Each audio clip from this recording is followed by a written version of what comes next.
দাদা আমি অত বোঝাতে পারছি না, হয় আমাকে নামিয়ে দাও, তা নাহলে ক্যামেরা বন্ধ করো। এটা তোমাদের ম্যাটার। হয় আমাকে নামিয়ে দাও, তা নাহলে তোমার ক্যামেরা বন্ধ করো। ক্যামেরা নামাও। চলে এসো, চলে এসো, যারা চ্যানেলে ওনারা আছে এসো, এসে বলো যে দীনকৃষ্ণ ঠাকুর যুক্তিযুক্ত কথা বলে। শুনুন, আমি ক্যামেরার পারমিশন কারোর দিই না। ভিডিওটা প্রচুর পরিমাণে সোশ্যাল মিডিয়াতে ভাইরাল হয়েছে এবং এই ভিডিও নিয়ে কিছু মানুষ ভিডিও করছে, যারা ধার্মিক মানুষ, যারা নিজেদেরকে মনে করে আমরা সত্যিকারের সনাতনী, আমরা সত্যিকারের হিন্দু, যারা মনে করে তারাই হচ্ছে এই ভিডিওকে নিয়ে কিছু অপব্যবহার করছে এবং বলছে, দেখেছো দীনকৃষ্ণ ঠাকুর কী বলছে, হয় আমাকে নামিয়ে দাও নয় ক্যামেরা হটাও। তবে দীনকৃষ্ণ ঠাকুর এত ভয় কিসের? আমাদের ক্যামেরা যদি ওখানে থাকে তাহলে দীনকৃষ্ণ ঠাকুর এত ভয় কিসের? দীনকৃষ্ণ ঠাকুর যদি সত্যিই যদি সত্য কথা তুলে ধরে, যদি দীনকৃষ্ণ ঠাকুর যদি সত্যিই যদি যুক্তিযুক্ত যদি কথা বলে থাকে, তাহলে ক্যামেরা কেন হঠাতে বলছে? তবে হয়তো এর পিছনে কোনো আসল উদ্দেশ্য আছে দীনকৃষ্ণ ঠাকুরের। কিছু মানুষ এই কথাটা বলছে। আচ্ছা একটা কথা ভাবো তো, ধরো দীনকৃষ্ণ ঠাকুর সত্য কথা তুলে ধরুক, মিথ্যা কথা তুলে ধরুক, আমার তাতে কোনো দেখার দরকার নেই যে দীনকৃষ্ণ ঠাকুর কী করে বেড়াচ্ছে।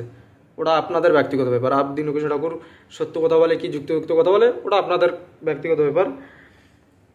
তবে এখানে একটা কথা আমার বলার আছে, দীনকৃষ্ণ ঠাকুরের মানে ভিডিও নিয়ে কিছু মানে অপব্যবহার করছে কিছু মানুষ, কিছু ইউটিউবাররা। দীনকৃষ্ণ ঠাকুর যে কথাগুলো বলছে সে কথাগুলো ফুল ভিডিও পোস্ট করছে না কারণ ফুল ভিডিওগুলো যদি পোস্ট করি মানুষরা বুঝতে পারবে, সেখানে প্রমাণ সহকারে দেওয়া রয়েছে, সেখানে রেফারেন্স সহকারে দেওয়া রয়েছে, যার জন্য এরা ফুল ভিডিও নয়। দীনকৃষ্ণ ঠাকুরের ছোট ছোট clip, short short video upload করছে দীনকৃষ্ণ ঠাকুরের, মানে দীনকৃষ্ণ ঠাকুরকে শুধু অপমান করার জন্য।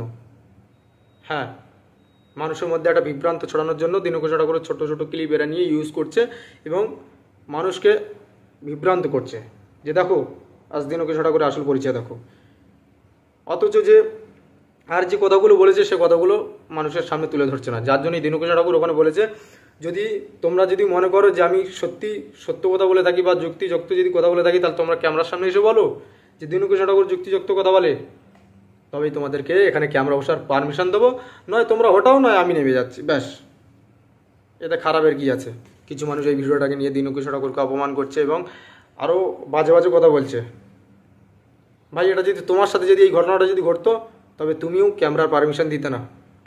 আর পারমিশন তখনই দিতে যখনই তারা এসে মানে এই কথাটা বলতো যে হ্যাঁ ইনি ভালো কথা বলে বা ইনি যুক্তিযুক্ত কথা বলে, এনার কথায় প্রমাণ আছে, এনার কথায় যুক্তি আছে, তবে তুমি মানে পারমিশন দিতে। এমনি এমনি কোনোদিনও পারমিশন দিতে না। আর যারা বলছে না যে দীনকৃষ্ণ ঠাকুর ভয় পেয়েছে, একবার মার খেয়ে ভয় পেয়েছে, যার জন্য ক্যামেরা বসতে দিচ্ছে না, না ভাই, ভালো করে দেখুন, যে চ্যানেল থেকে এই ভিডিওটা আমি তুলেছি সেই চ্যানেলেই কিন্তু একটা ভিডিও ভাইরাল হয়েছে। সেই ভিডিওটার জন্য কিন্তু মানুষ বিভ্রান্ত হয়েছে, মানুষ আজ দীনকৃষ্ণ ঠাকুরকে ওই পরিস্থিতিতে নিয়ে গেছে। তাহলে ভাবুন তো, তারপরেও কী করে এইসব চ্যানেলের অনারদের ওখানে বসতে দেয় ক্যামেরা নিয়ে। মানে সত্যি যদি দীনকৃষ্ণ ঠাকুর যদি কোনো যুক্তিযুক্ত যদি কথা বলে, তো তোমাদের সেই ক্যামেরার সামনে গিয়ে বলা উচিত যে হ্যাঁ দীনকৃষ্ণ ঠাকুর সত্য বলে, দীনকৃষ্ণ ঠাকুরের কথায় যুক্তি আছে, ব্যাস হয়ে গেল।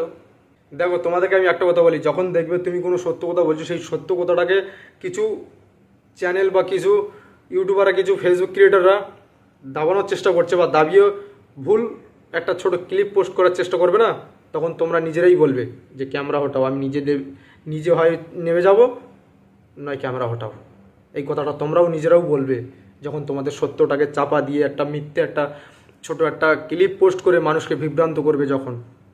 তাই বলবো যে যখনই কারোর, সে দীনকৃষ্ণ ঠাকুর আর যেই হোক, যখন যে ভিডিওটা দেখছো শর্ট ভিডিও দেখো না।